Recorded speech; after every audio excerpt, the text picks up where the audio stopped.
Well, hello everyone. It's 4 o'clock here in the UK, which means it's time to get our webinar underway. Welcome to you all. It's good to see so many of you online this afternoon, although I appreciate that on the other side of the Atlantic, it's still the morning. Welcome wherever you are. Today, the GOBI webinar series is focusing on protecting biodiversity at deep sea hydrothermal vents. And I'm very pleased to welcome our speakers. We have a bevy of speakers for this session, which actually is the last in our current series. We'll get on to introducing you to the speakers just shortly. First, though, for those of you who don't know GOBI, a quick introduction. If I can get my slide to go forward, there we go. GOBI is the Global Ocean Biodiversity Initiative. We are a network of research institutions around the world who are working towards providing the scientific basis for conserving biological diversity in the global ocean. And 5 years ago, we were very fortunate to secure a grant from Germany's International Climate Initiative, which funds a select group of our partners to carry out research on various different themes related to conservation and sustainable use of marine biodiversity. The International Climate Initiative is supported by Germany's Federal Ministry for the Environment, Nature Conservation and Nuclear Safety, and we work very closely with our colleagues at the Federal Agency for Nature Conservation as well. So many thanks to the support from those agencies. So today is the last in our series. This is the 6th in this series, and if you missed any of the previous sessions and you're interested in catching up, you can find videos of all of them along with the slide decks on the GOBI website, gobi.org/webinars. So without further ado, we will move to today's topic. And this focuses on the work that GOBI has been doing looking at deep sea hydrothermal vents and their protection. This work is led by Cindy Van Dover, and today she's coerced some colleagues into presenting work that they've been doing together over the last 5 years. So a quick introduction to our speakers.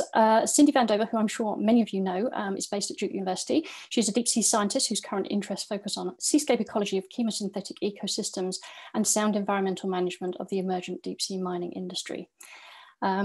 She is joined by Eva Ramirez. Hello, Eva, who I've known for a long time. Also a deep sea ecologist with particular interest in finding solutions to challenges faced by the oceans. Eva is currently the science coordinator at Rev Ocean and is also a senior researcher at the Norwegian Institute for Water Research, both based in Oslo in Norway. Joining them is Elisabetta Manini, who has graduate degrees in marine biology and maritime spatial planning. Betta is currently a second-year PhD student at the Nicholas School of the Environment at Duke University, and her research focuses on the environmental management of seabed mining and conservation of the deep sea environment. Right, so then we have 2 more speakers. Pat Halpin, who again I'm sure many of you know, is a professor of marine geospatial ecology at Duke University. Pat focuses on marine geospatial analysis, ecological applications of geographic information systems and remote sensing, marine conservation and ecosystem-based management. So everything, basically.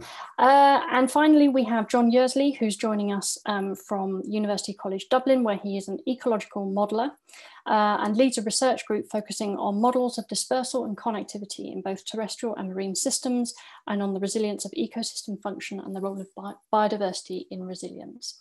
So those are our 5 speakers. Welcome. At this point, I am going to stop sharing my screen. And Cindy, who is our first speaker, if you'd like to share your screen, and the floor is collectively yours. For those of you who are not familiar with the Zoom system, you will find a series of buttons at the bottom of your Zoom screen, one of which is labelled Q&A. If you have questions for our presenters, please submit them using that button. There's also a chat function, so you can also use that. And we will come to questions at the end of the presentations. So we'll be back with you then. Cindy, all yours. Great. Yes, I am working on this share screen. And for some reason, there we go. Okay, great. Thank you. So this is an exciting session for us. I'm going to give you an overview of today's presentations. So I'm going to give you an introduction to hydrothermal vents and deep sea mining. And then we'll have a little bit of report about some of the ideas, the scientific rationale for protection of vent ecosystems from impacts of deep sea mining. Why would we do it? What's the value of vent ecosystems apart from the metals? We'll have a think about the global status of protection of vent ecosystems in national waters and extended continental shelf claims. And then we'll move into international waters and think about area-based management tools and regional environmental management planning that might help with the protection of vent ecosystems. And then we will look at connectivity, that if you're going to design area-based management tools, you want to understand how these systems are connected. So connectivity among vent ecosystems and the potential role of the midwater highway. And then finally, a quick introduction to inactive and extinct sulfide ecosystems as targets for mining. So that's where we're headed. Okay, there we go. First, let me make some acknowledgements. The presentations in this webinar result from the work of many international colleagues who are co-authors on the papers shown at right. These papers are all open access and may be freely downloaded from the internet. And if you really want to go find these, the slide sets will be posted up on the GOBI website, as you heard just a minute ago from Vicky. Okay, so let me start with just thinking, this high-level thought about what are hydrothermal vent fields, where do we find them? They occur on the mid-ocean ridges, the seafloor spreading centers that girdle the globe, and in the spreading centers of back arc basins. So if you can follow my mouse, this is the mid-Atlantic ridge, the vent sites along there, linear arrays, East Pacific rise, here are the back arc basins in the Indian Ocean, sometimes on seamounts as well, but they require a volcanic kind of setting. So what's happening is seawater percolates down through the ocean crust in these volcanic areas. The seawater gets heated and reacts with rock at high temperature and high pressure. It becomes thermally buoyant and exits the seafloor as hot springs. I think this is probably familiar to everyone on this call. They are areas of intense biological activity, and they're fueled by microbial chemosynthesis rather than photosynthesis. The biomass-dominant invertebrate taxa are typically endemic to the vent habitat, sometimes to other chemosynthetic sites, but often they're only found at active hydrothermal vents. So they're obligate species to this habitat. The magic of it all for the biology, the invertebrate biology, is this microbial symbiosis, which sustains the high biomass that we see at these vents. And different host invertebrate species dominate in different parts of the world's oceans. So these pictures you see on the right are different dominant taxa and all over the oceans, Indian Ocean, Pacific, Atlantic, and other places. No, we don't have Arctic in there.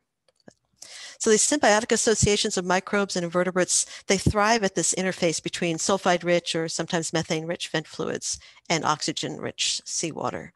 That's part of what makes them obligate to these sites. They can also tolerate the metal concentrations and the sulfide toxicity. Just want to emphasize these vent ecosystems are like linear archipelagos. They're little islands, really little islands. Here's an example of known sites on the northern mid-Atlantic ridge as of 2012 that were sampled for mussels, showing that there are two distinct genetic populations of mussels, two different species on this ridge axis, which suggests that there is barriers to dispersal. And one of the things to keep in mind is that these vent ecosystems are not just benthic. A whole portion of the life history of the animals is in the water column, and the larval dispersal is what maintains populations on the seafloor. So this water column component is really critical to the persistence of these communities. Well, of course, active hydrothermal vents are also metal foundries on the seabed. So the fluid that comes out that's been chemically modified is enriched in sulfides, enriched in metals. And the metal sulfides precipitate. That's what the black smoke is, rising up from the black smoker chimneys.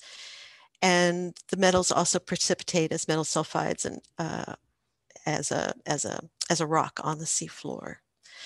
over thousands of years and hundreds of thousands of years, they can form deposits that are of economic importance. So one example of one of these that may be a valuable sulfide deposit is the Tag Mound on the northern Mid-Atlantic Ridge. I want to emphasize two things in this picture. It's a three-dimensional structure. So this is a dome. It does have some subsurface deposition as well. And it's only 200 meters in diameter. So it's one of the larger sulfide deposits that we know of, or yet it's really pretty small. What are the miners interested in? It's the copper sulfides, the zinc sulfides. So copper and zinc in the sulfide, seafloor massive sulfides. And in some settings, particularly in the back arc spreading centers, it's gold and silver. And then just to finish up, we've got to have some way of getting these rocks to the surface. So it's good to understand at least some of the concepts, a concept for how this might be done. This is the Nautilus Minerals concept with a production support vessel at the surface operating mining tools on the seafloor that grind and collect the sulfides and move the sulfides over to a lift pump, which moves the sulfides in a slurry up to the surface vessel. And then the initial processing takes place aboard that vessel. The sulfides are dewatered before being barged to or shipped to a processing plant on shore. And just to put this into context and what it might look like on the seafloor, it's probably going to be like open pit mining that we see on land with terraces. That's at least the Nautilus Minerals concept. And of course, if you're mining an active hydrothermal vent, this is the habitat of the animals, all this sulfide that's down here. So it doesn't show the animals in this picture. If an active vent were to be mined, the animals would be destroyed and the habitat degraded. Okay, that was a swift view of hydrothermal vents. And I'm going to pass us on to Ava, who's going to tell us about what are other values of vents besides the minerals. Okay, so Ava, I've stopped sharing and maybe you can take it away. Thank you very much, Cindy. Can you all see my full slides? Yeah, I should be able to. So thank you very much for this introduction, and thank you very much for the invitation to the GOBI webinar. I'm just moving the images away so I can see my slides. So the introduction from Cindy actually is really good for me to move on and give you some slides about the scientific rationale for protection of hydrothermal vents. And I will talk about active hydrothermal vents in the next few slides. And what I would like to do is to, in the next slides, give some of the key characteristics of active hydrothermal vents that support this rationale for their protection. So the first important thing is that active hydrothermal vents are tiny islands, and Cindy has already mentioned this, located in narrow corridors along the mid-ocean ridges and back arc basins and underwater volcanoes. And this is shown in this map, which is out of date, so it doesn't have all the dots. You see there are many fewer dots than in Cindy's map, but this is just for illustration. So of course the dots are not to scale, and most of active hydrothermal vents will fit in a public auditorium, as Cindy said earlier. And also at the global scale, active vents are a rare habitat, and it's been estimated that the total area is about 50 square kilometers. So this is, to put it into context, about the size of Manhattan, or less than 1% of the total area of the Yellowstone National Park in the US with its hot springs. And even if this area was an underestimate by a few orders of magnitude, the scarcity of the vent habitat is uncontroversial. In addition, vent ecosystems form clear biogeographic provinces, and you can see the different colors in the map showing these different provinces. And as a comparison, the differences among vent fauna between oceanic regions, for example, East Pacific and Atlantic oceans, are on the same order of magnitude as species differences between tropical and boreal forests on different continents. And even within an ocean region, differences are considerable, with less than 5% species shared across all vent sites. So this, together with the rarity of the habitat, puts active vents at risk from anthropogenic impact. Vent ecosystems also have unique ecological features, and Cindy has touched on most of them, I think, in her introduction.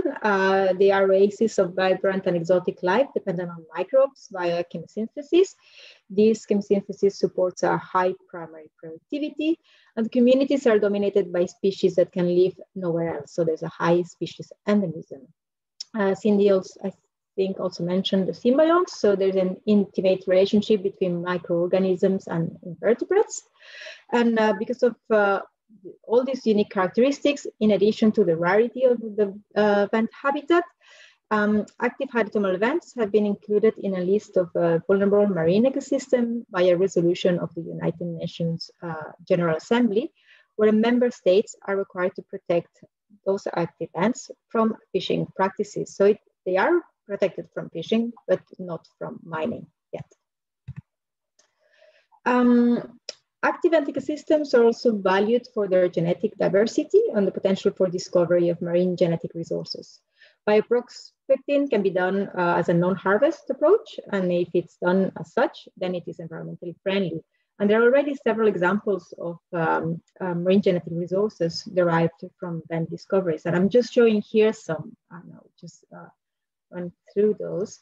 So for example, there is the 3-layer armor-like shell of the scaly-foot snail from the Indian Ocean that is being used to develop novel protective materials and armor design. There is extraordinary oxygen transport and delivery properties of hemoglobin from the vent tubeworm, which is used to improve methods of organ transport in medicine. The cosmetic industry is using a polysaccharide from the Pompeii worm into an anti-aging cream. And an enzyme sourced from a vent organism is currently used to increase the efficiency of biofuel production. And there are others as well, but these were just some examples. Hydrothermal vents are also living libraries that inspire the search for knowledge from little kids to highly advanced science. And this reaches across science, arts, and humanities. Since the discovery of hydrothermal vents in 1977, the continued exploration and investigation of these vents has catalyzed research into the possibilities for life and also the limits of life itself.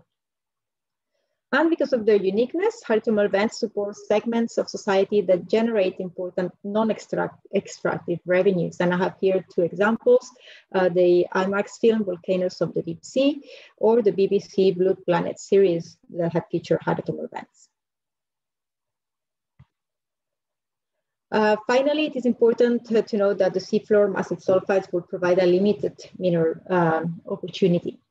While there are current land-based mining extracts 19 million tons of copper and 12 million tons of zinc annually, with a lifetime of these mines of about measured in about decades.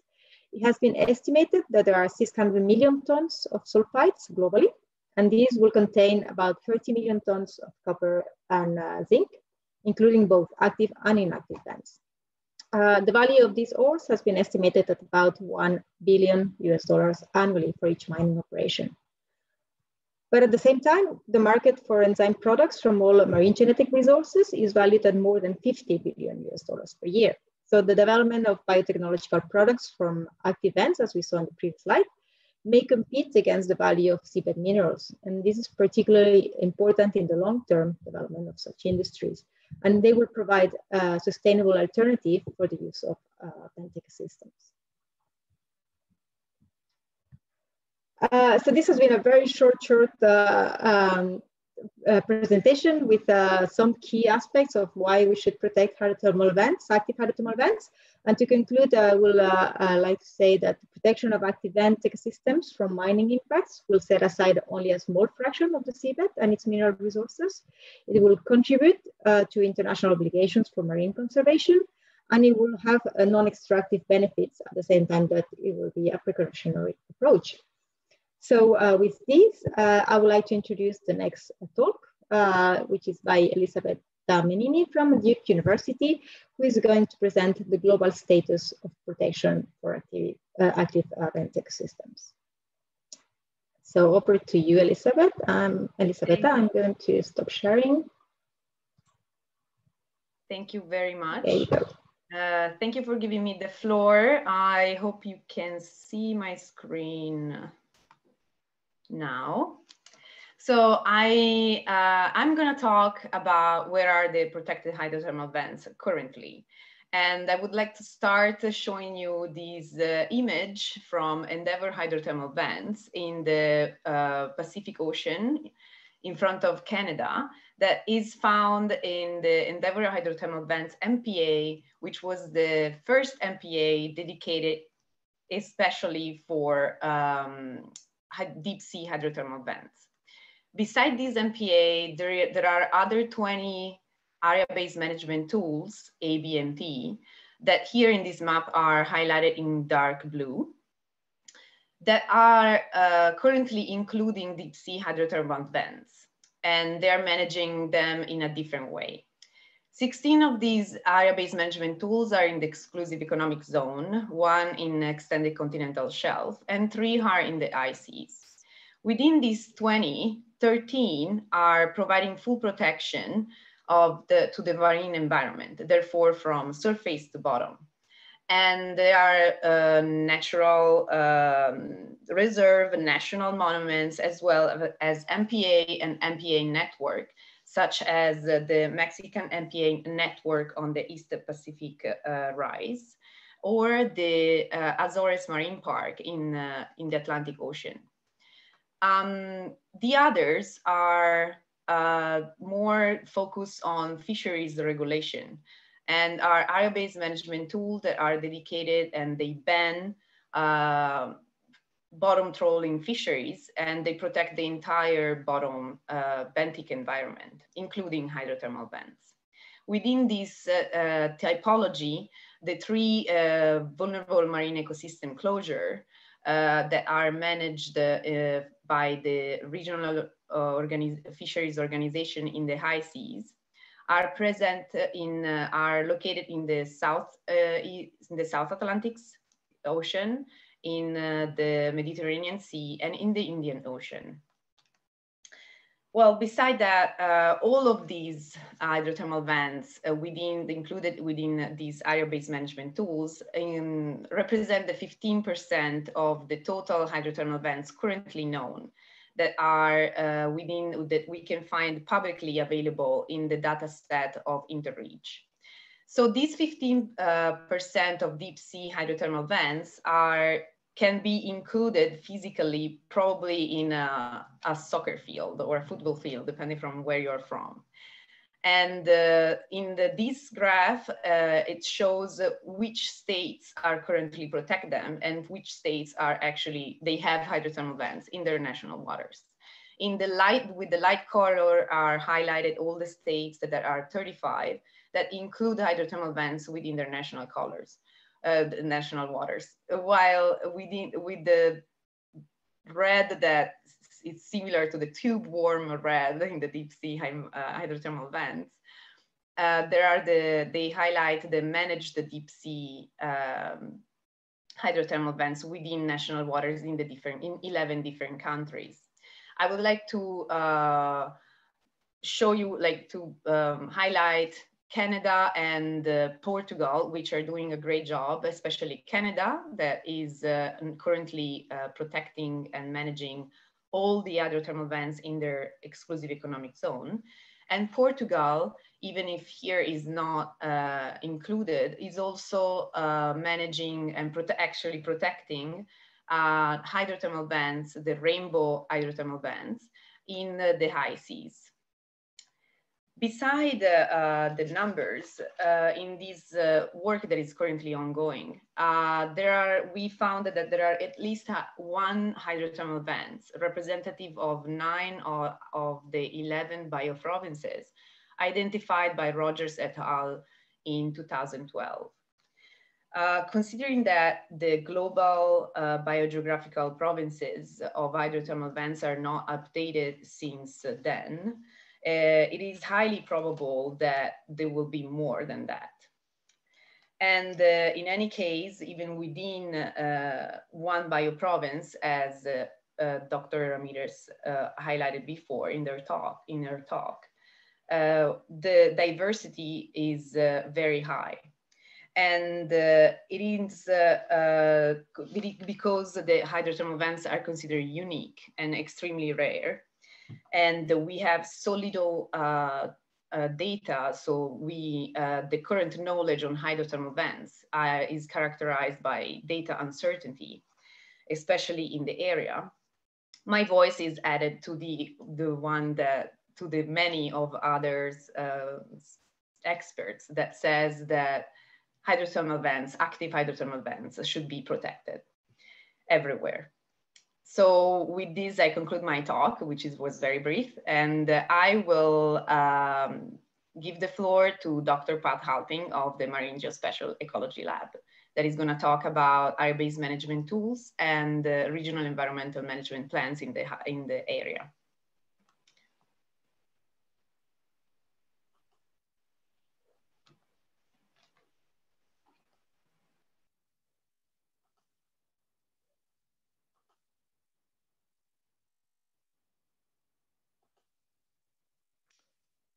All right. So I'm going to speak about area-based management tools, and I'm going to be talking about them in terms of a very rapidly evolving and changing situation while these are being developed in different regions and being put forward. And so this is a work in progress. And so trying to cover this in a short talk is not going to be adequate. But to begin with, area-based management tools are being considered for a number of different regional environmental management plans and covering lots of different kinds of deep sea mining conditions. So polymetallic nodules, polymetallic crusts, and then also the hydrothermal vent regions that we've just been speaking about. So we're going to focus in here and specifically on issues with the northern mid-Atlantic ridge. So our only previous example of regional area-based management tool planning with the ISA is the CCZ, the Clarion-Clipperton Fracture Zone, which is a broad abyssal plain nodule field that's huge, covering a massive portion of the Pacific Ocean. And the approach that was taken in that planning process that's been evolving and moving on over many, many years now has been to use large areas, APEIs, areas of particular environmental interest, that were on the size of 400 kilometers by 400 kilometers. That's including the buffer areas around them. These were used and intended to protect large generalized gradients of habitats and ecosystems. And that approach is pretty different than what we think we might need to use in the northern mid-Atlantic ridge. The geophysical and ecological features are quite a bit different. And also the available knowledge of known important sites is very different. And so both those things are very, very different characteristics about the northern mid-Atlantic ridge. So it's not just that the physical feature is quite a bit different. It's very much focused on a ridge, but also the knowledge base we have on very specific sites. So there's been a lot of work over many years on thinking about area-based management tools and environmental planning.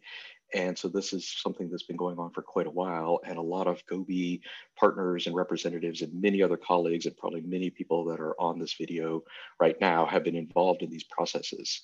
And these preliminary meetings have been looking at things such as criteria that could be used, different kinds of spatial approaches, and then evaluation metrics that could be used to see how well we're doing and how much we've actually covered. So during one of those processes, I just want to pull out a slide just to show some of the conversations that were going on. We were thinking about different general approaches, and one was to take the kind of concept that was developed previously in the CCZ of looking at large areas and using what we were calling a banded API approach, which would be kind of spatially coarse, fairly rule-based in terms of how you would lay it out, and also be what we consider to be a kind of top-down approach, where you're thinking about protection areas that you would lay out on the ecosystem, but you're thinking about doing that by laying out large areas to capture hopefully large ecosystem gradients and fine scale features. An alternative approach that we discussed at the time was also bottom-up approaches, which are looking at first targeting specific sites if you know where they are, and then backfilling in large gradients and areas. Hopefully both kinds of approaches can end up capturing things at the end of the day, kind of in the middle. And so, so a lot of these approaches kind of were looking at two different directions and what we thought was possible. One of the outcomes of the SYMPIA program that moved along for several years was to think about how you would evaluate different kinds of networks and how you would look at different criteria of representativity, connectivity, replication, viability, and adequacy, and how you would actually think about developing the metrics to see how well you did. Did you actually cover things? And so this was an important paper. Daniel Dunn and Cindy Vandover led this paper with many authors, and it laid out this criteria. So I think the most important feature of that paper was thinking about how we would evaluate an outcome. Since then, and very recently in 2019, June 2019, there was a new guidance document where we worked with ISA Secretariat on trying to develop some additional tools. And the idea here was to see if there could be other area-based management tools beyond large API boxes and the ability to apply some finer scale tools. And so in that guidance document were tools that were related to vulnerable marine ecosystems, fine filter tools to look at specific sites and areas that could be identified, and coarse filter tools as a way to look at network criteria and large environmental gradients. So with those new tools, an initial workshop was held in Évora, Portugal, a little over a year ago in November 2019. And this was a scientific workshop to identify and describe features that met these different criteria. And then just recently, 2 months ago, in November, December of 2020, was a second workshop that was looking at some of the implementation of these possible areas.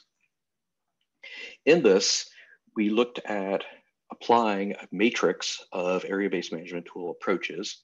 One was the type or site of or type of area. So you could have observations of vulnerable marine ecosystems.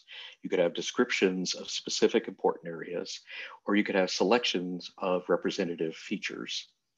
This would also look at the type of implementation. Were they sites for protection, or are they sites identified for higher levels of precaution? And this was based also on your ability to actually locate. So if you could locate sites, or whether or not you were looking at precaution because they might be inferred and probable sites. So there were really 4 different areas that were looked at specifically at the Évora workshop: sites in need of protection, sites in need of precaution, areas in need of protection, and areas in need of precaution. The workshop did not address applying the network criteria to broader regional, the kind of regional context and matrix to see if we captured all the gradients. So that has not been addressed yet. So the outcome of this process, this current ongoing process, had sites in need of protection. 11 active hydrothermal vents were put forward as sites listed as in need of protection, and 3 fracture zones were put forward as areas in need of protection. Also, for sites in areas in need of precaution, 12 inferred active vent sites were listed as sites in need of precaution, and also areas that were modeled as suitable habitat for coldwater octocorals were listed as sites in need of precaution as well. So these were the summary of the outcomes of that current planning process. Finally, just to conclude, for the next steps, it's very important to remember that the workshops looked at the site level and area level criteria, but did not look at the network level criteria of representativity, connectivity, replication, and adequacy. So that's still work that needs to be done. And so we feel it's very important that we look at that in the future. So we think these are necessary next steps. And some of the GOBI inputs from the papers I've already mentioned of looking at approaches and metrics will be very germane and relevant to those next steps, as well as connectivity analysis that will be helpful for us to see how well we're spacing the placement of sites in need of protection to account for connectivity across this ridge system. And this is a good segue to the next presentation, which is going to be specifically on water column connectivity issues. So thank you.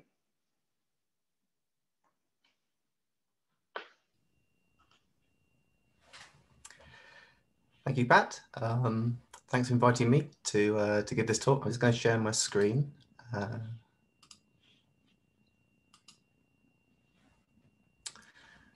So we're going to talk a bit more about connectivity and how the modeling might kind of give some information to this. So Cindy put up this map right at the start. We're going to zoom in on just the North Mid-Atlantic Ridge, which is where we've been thinking about. And the question we want to answer is really what's the ability of organisms to move between these individual hydrothermal vent ecosystems? And that's going to tell us whether these individual colored dots here are isolated ecosystems or whether they form some kind of a network. And if they form a network, how extensive is that network? And as Pat was just talking about, that's of great interest if you want to design marine protection reserves for these systems. So what do we know about how these species disperse? Well, information is relatively poor, but it's likely that the adults are poor dispersers. We can observe the adults at the vent systems. These are on the left here, some pictures of some deep sea chitons. They're similar to the shallow species. They're likely relatively poor dispersers. The main disperser is likely the larvae of these species. The larvae likely to be spawned in large numbers, relatively small, and then they will be moved about in the ocean currents. And this will be very similar to dispersal strategies in shallow regions. So we're going to think about how larvae might move. If they're being spawned from the deep sea at these hydrothermal vents, where can they get to in the water column? Well, here really we don't have much information, direct observation as to where they might be in the water column. But there's processes that could take them to almost anywhere in the water column. So they could be brought up by the hot waters from the hydrothermal vents. There might be hydrographic currents from the ridge itself that brings them up into the water column. And they might have properties themselves. They might have buoyancy due to fat reserves, or even behaviors that mean they can control their position in the water column. So they could theoretically be anywhere in the water column.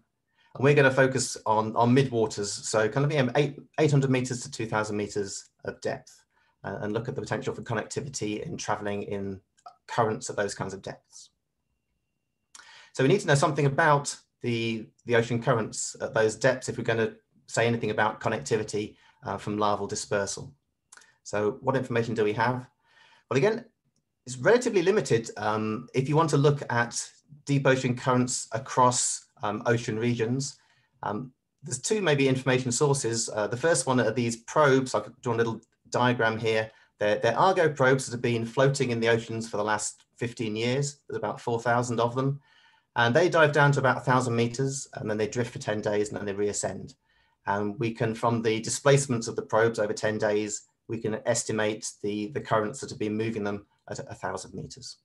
And that's actually the approach we're going to take in the next few slides.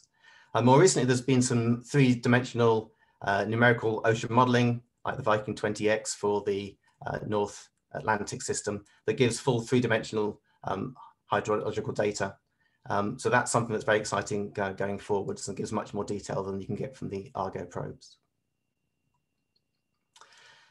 So if you put in ocean currents that are inferred from these probes and you simulate lots of, say, neutrally buoyant particles, this is what you get. So this is computer simulations of millions of neutrally buoyant larval particles being spawned from the vent sites, which are the dots here along the Mid-Atlantic Ridge. The red dots are known hydrothermal vents. The black dots we're inferring as potential sites roughly 100 kilometers apart. That's based upon the rate at which the plates are spreading along the North Atlantic Ridge. So you can see the clouds of larvae, that the colors here represent the density of the larval particles. And you can see that as you go along the ridge, the connectivity, the movements are really changing. So down in the south near the equator here, we've got strong zonal currents. So these currents are really ripping apart the clouds of larvae, causing them to go in different directions. As you go further up north, the currents get a little bit weaker. There's a steady drift maybe to the west. So this simulation is running over 300 days. 300 days would be a relatively long period for a larvae to survive in the water column. Typically, we think maybe 75 or 100 days is a more typical planktonic larval duration for the lifespan of larvae in the water column. So these kinds of simulations, we can get a lot of information about potential connectivity. So we can quantify the likelihood of a particle being spawned at one vent site and then traveling and crossing the location of another vent site within some period of time. So this is what this diagram here is showing, is the connectivity between the different vent sites. So the colored blocks here, larvae in different colored blocks have a chance of less than 1 in 10,000 of moving between those blocks. And that's based on a larval duration of 75 days in the water column. And so what we start to see is, well, we start to see big areas of connectivity, potential connectivity, but we also see strong barriers. So there's the strong barriers that at the north here, and the strong barrier here, kind of as you go further south. Those strong barriers, kind of some of them we can attribute to known factors. So towards the north, it's probably the bathymetry, the ridge coming up to the Azores gets shallower, and that acts as a barrier to dispersal. Other of the barriers we know are linked to these zonal currents down by the equator that causes strong splitting of different particles.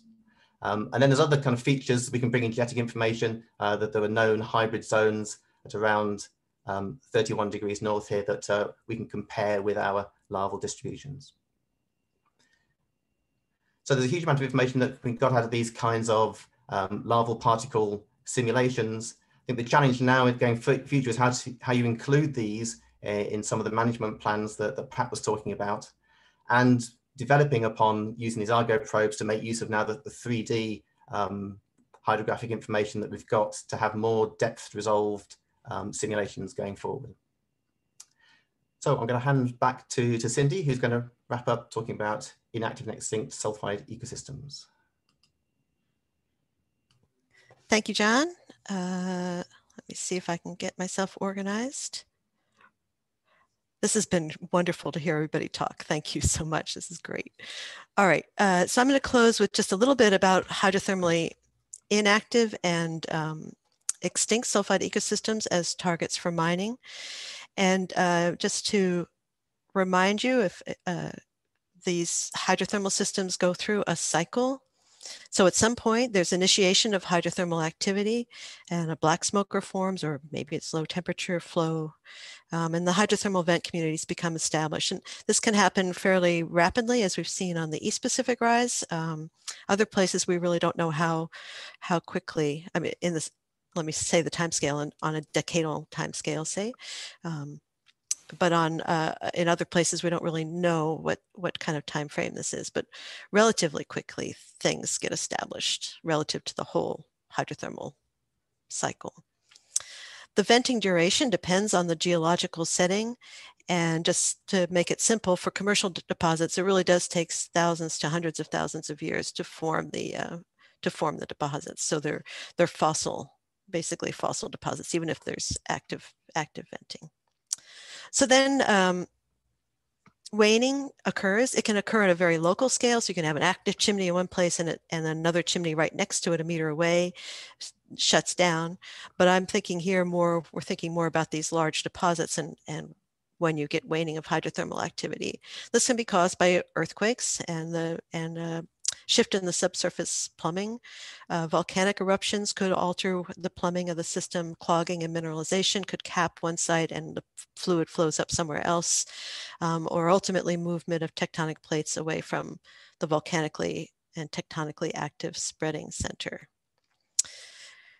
And then in the end, you're going to get cessation of hydrothermal flow. You get a cold deposit and demise of the vent obligate taxa. And really, ultimately, as the site moves away from the spreading center, it gets buried beneath pelagic sediment, which makes it pretty darn difficult to locate. So we have some definitions of these just to clarify. So we have what we've been talking about up until now is the hydrothermally active sulfides. These are polymetallic sulfides through which warm or hot water is flowing. And then we have inactive or dormant sulfides. These are the terms that the International Seabed Authority has been using. And these are polymetallic sulfides through which warm water is no longer flowing. They are cold, and disturbance of these sulfides may result in renewal of hydrothermal fluxes into the water column, turning inactive sulfides into active sulfides.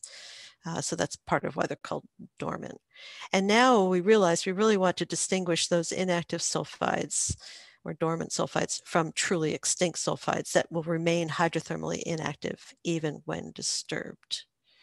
Right. So part of the issue is if you have an inactive site and you activate it again, then that opens it up for biology to come in, but it also may have an effect if there's an adjacent active hydrothermal system that's tapped into the same reservoir. So it makes it kind of challenging.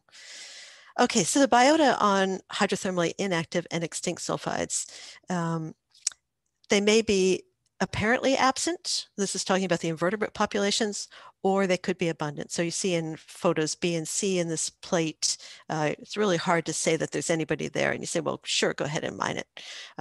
D, E, F, G, and H, the other photos all have biology on them. And so the question is really, what kind of biology is that? And so far, the invertebrate species occurring on hydrothermally inactive and extinct sulfides are not known to be endemic or obligately linked to the sulfide stratum. There's really no good evidence for that yet, as they occur elsewhere on other hard substrata in the region. There's also no evidence to date that I'm aware of any invertebrate microbe symbioses at inactive or extinct sulfides. So it's very much different from what we see at active systems. So there may be a high biomass, but it's not due to these invertebrate microbe symbioses. And you can imagine, if we're talking about the hydrothermal cycle, if a sulfide goes inactive, sulfide occurrence, hydrothermal event goes inactive, the megafaunal succession during transition, well, we haven't documented that very well yet, but it probably includes a transient scavenger phase as the fluids cease flowing and the vent obligate taxa die off. There has been a really nice amount of work on microbial succession as you transition from, as a site transitions from active to inactive sulfides. So the microbial biochemistry changes and the types of microbes that occur change. So that's a really fascinating area of active study. And I just love the fact that the sulfide minerals themselves can be mobilized by microorganisms for chemosynthesis. So I grew up thinking that you need to have dissolved sulfide, but now we know that the microorganisms can actually mobilize the particulate sulfide. And so that does open the question of whether some of these larger organisms that we see, the invertebrates, could be using that sulfide.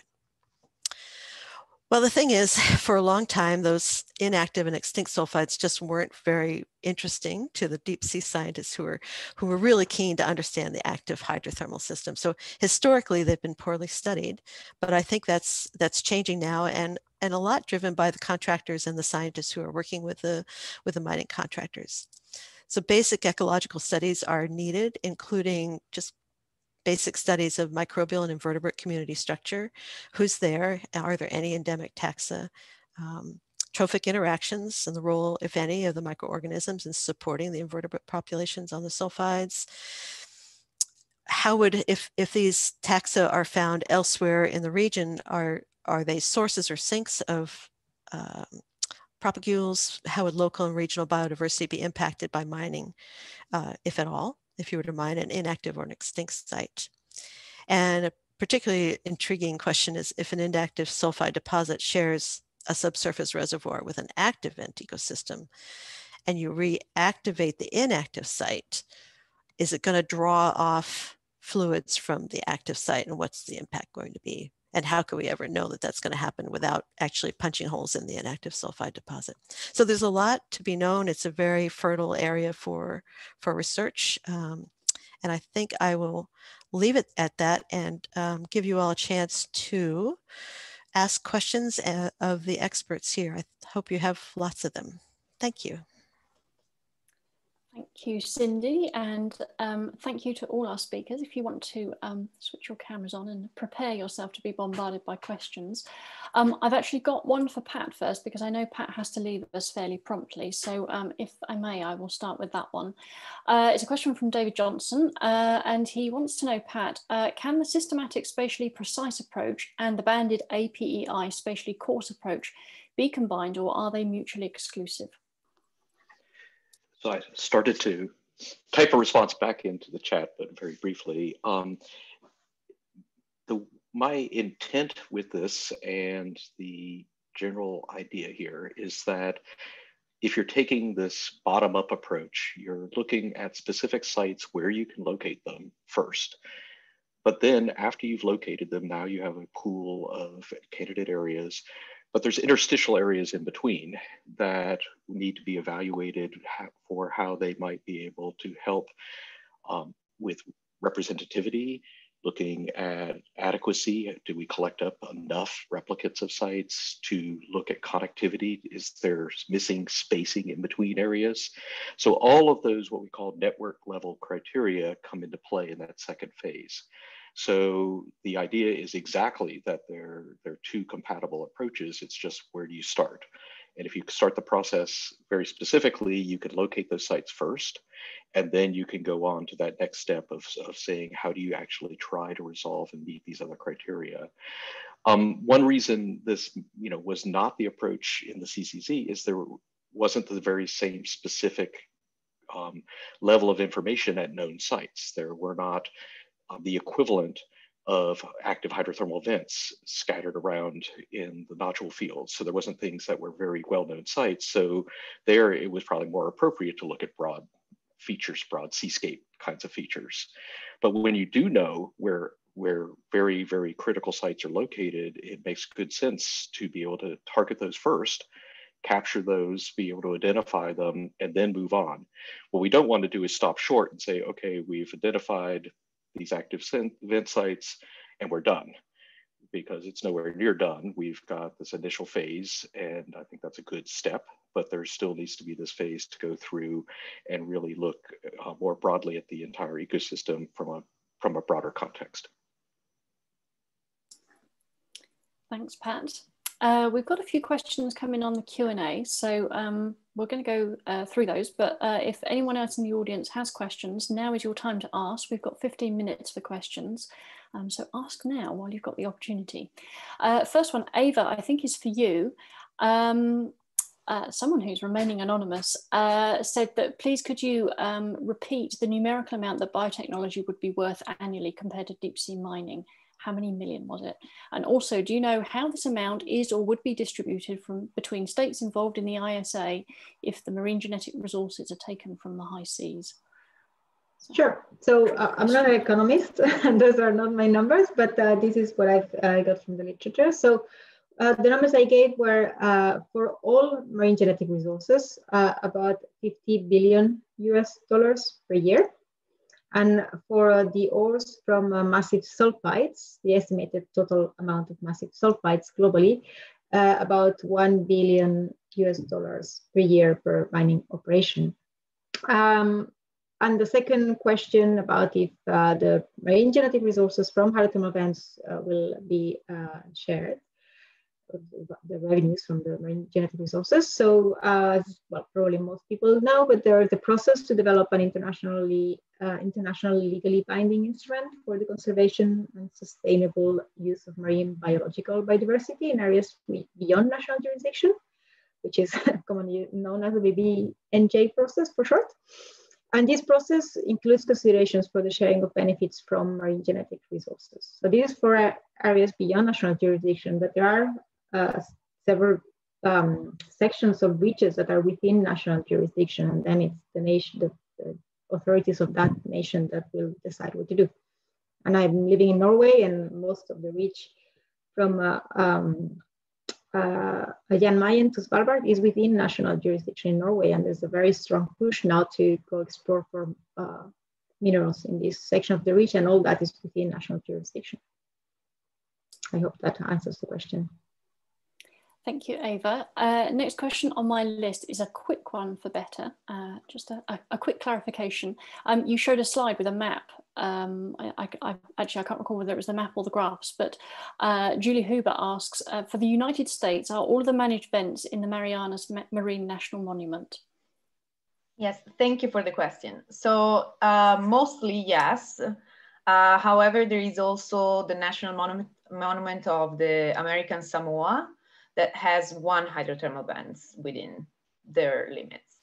But most of the hydrothermal vents are, yes, in the Marianas Arc of Fire, which is like on the west side of the Marianas Islands. And they are protected with 1 mile diameter circle around them. That's it, most of that. Thank you very much. Now, we have a question now about larvae, and I'm not sure which one of you wants to answer it, but the question from Cyril Martin is, do larvae of species living on hydrothermal vents use sound for orientation and settling? I throw that open. You can decide who wants to answer. Eva might have a response for it. Do you want to go first, Eva, or? No. So I think we don't know, right? It's pretty kind of easy. There have been individuals interested in looking at the soundscape at hydrothermal vents and addressing that kind of question, but to my knowledge, there's nothing that's been. I don't recall ever seeing anything published on that. There's also been some very surprisingly little work on chemical cues, because of course in shallow water, chemical cues are what it was all about for decades. But there has. I can think of one person, one of my Duke colleagues, who's looked at chemical cues for settlement. So those are areas totally open for research. Sounds like a new grant application to me. Right, Pat, I think this one might come your way, if that's okay. This is a question from Andrew Friedman at Pew Trusts. And he says, recognizing that this may be more of a legal question, how do we ensure that the protections described here can be implemented in areas that are already under contract for exploration? Great, Andrew. That definitely is a legal question, but I think, we're trying to, this panel is mainly scientists trying to inform policy and legal questions. And I do think, just as a broad strategy, the more specific we can be in the contract areas, the more we can target specific responses and be able to carry a case for the definition of why something needs to be protected. So I think the more, that specificity is super important. It is a big issue in that the exploration contracts are let long before we've completed environmental impact studies, before we've completed REMP planning, right, regional environmental management planning.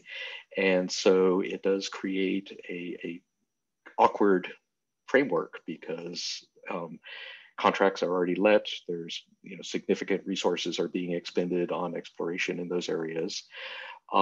There also are all sorts of things that are going on that need to come into play. There's something called relinquishment that many people here may be familiar with or not. But the idea is that the exploration areas are not going to be exploited in full, and a significant portion of those areas will be returned back into the pool under what's called relinquishment. And so there are ways, I think, that could be very productively done with contractors to be able to say, well, there's known environmental importance in these very specific places. These would be candidate areas to be relinquished. I mean, that's one example. So there's a lot of engagement that I think could be very helpful. There also needs to be a real, I think, a careful look at this from the legal perspective on how to handle these and how to handle these into the future. Because I as a scientist, am concerned about the timing on letting out these leases before we've really got a really clear idea of what's inside those areas. So hopefully that helps some. Thank you, Pat. Now, John, I don't want you to feel left out or that you're going to get let off the hook. So there's a question for you now. It's from Sabine Gollner at NEOS. And she says, John, if I understand correctly, the direction of mid-water currents was mainly east-westwards. And how strong were the currents along the ridge to the north-south in the mid-water? And how does that compare to deep-water currents? It depends a little bit about where you are kind of along the ridge. So down by the equator, you get currents going both to the east and to the west. But yeah, there is a tendency to drift westwards.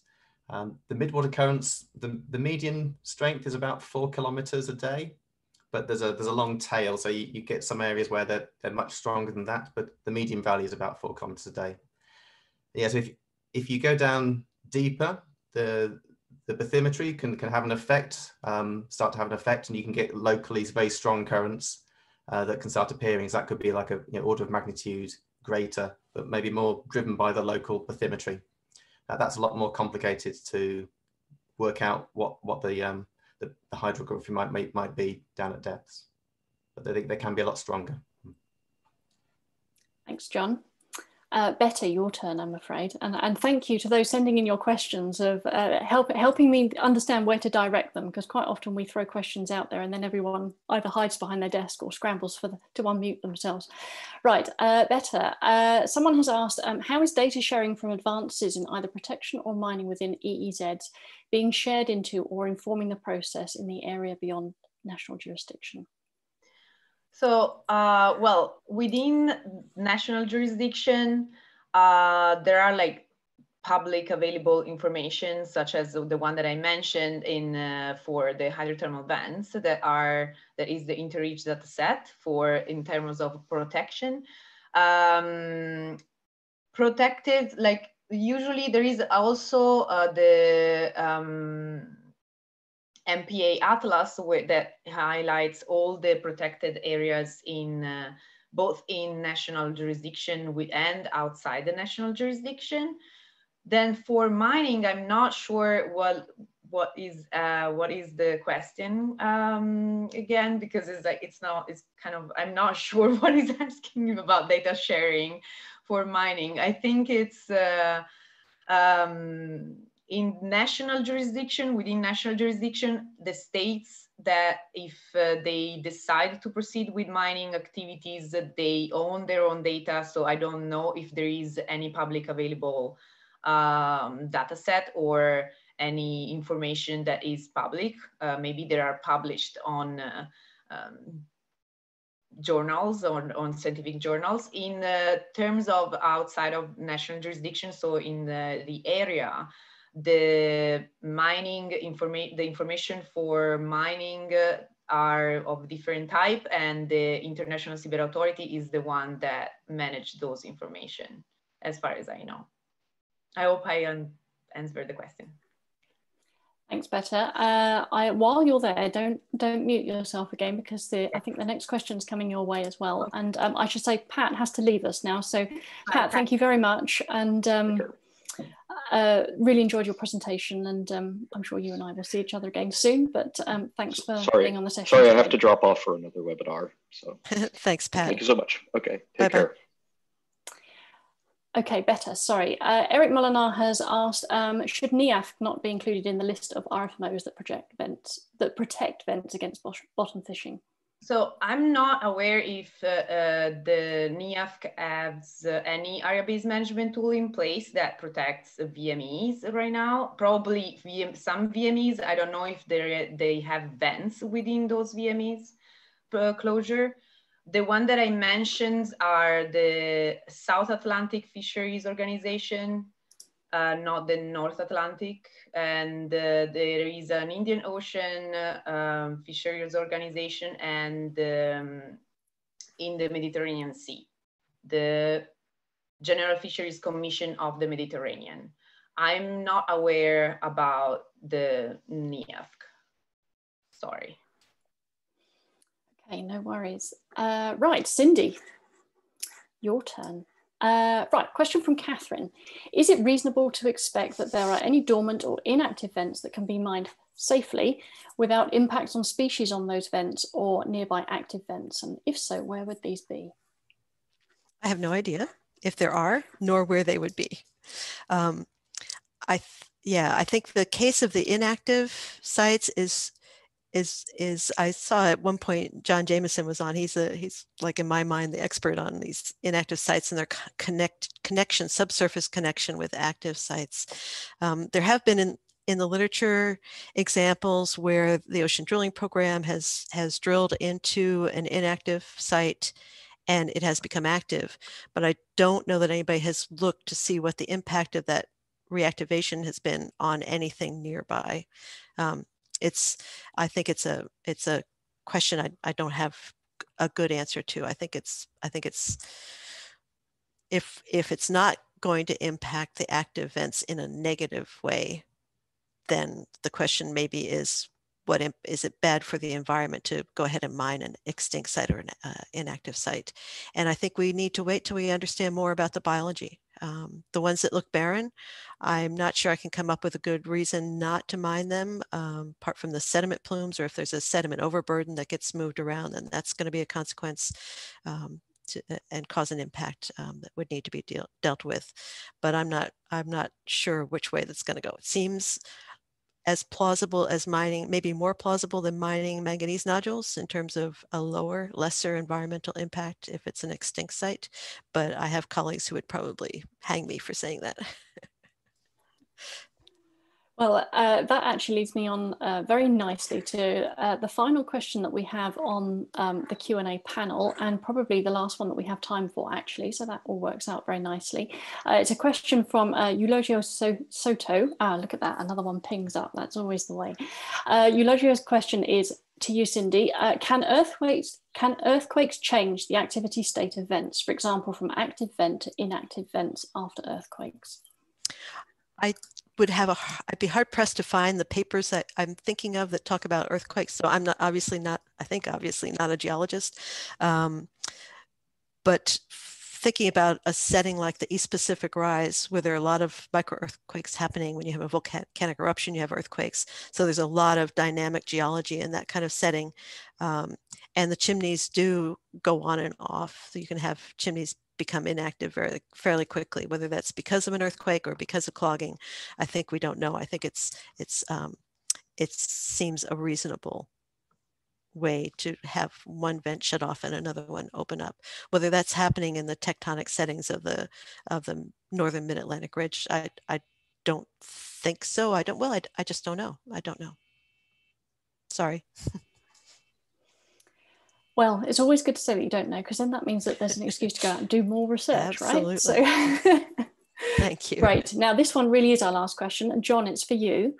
And I'm going to ask you to look at the question box, because there are some species names there that I am not even going to try to say out loud in front of this distinguished audience. So anyway, question from Sven Lamming at the University of Aveiro.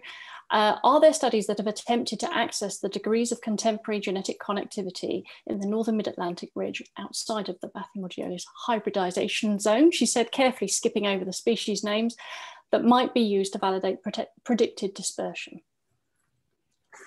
There's certainly, I mean, maybe Cindy can comment on this as well. There's certainly genetic studies being done more broadly, and they can be used. The main problem is the timescales for genetics and for the kinds of simulations that I presented are different.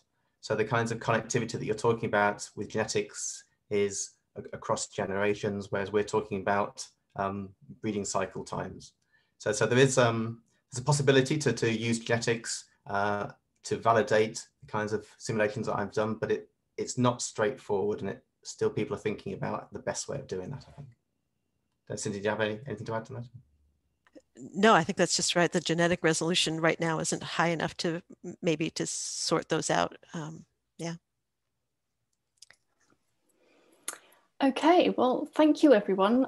We're just about at the end of our slot now, so we'll need to draw proceedings to a close. Thank you so much to all our speakers. I know that what was presented today is just the tip of the iceberg in terms of the work that's been done in recent years on this. So thank you all so much for such concise and informative overviews. Thank you to everyone who has joined us online from all over the place. And This is our last in the current series of the GOBI webinars, so I'm delighted that it's been such an epic one to finish on. So with that, unless any of my colleagues in the Secretariat, David or Chris, have anything to add, we will sign off. If anyone wants to watch on catch up, you can go to the gobi.org website and look for the webinar archive and catch up on anything that you've missed. The slides will also be available there probably by tomorrow. So thanks everyone, and well, hopefully we'll run another series in the future. We're looking forward to seeing you all then. Thanks everyone. Goodbye. Thank you.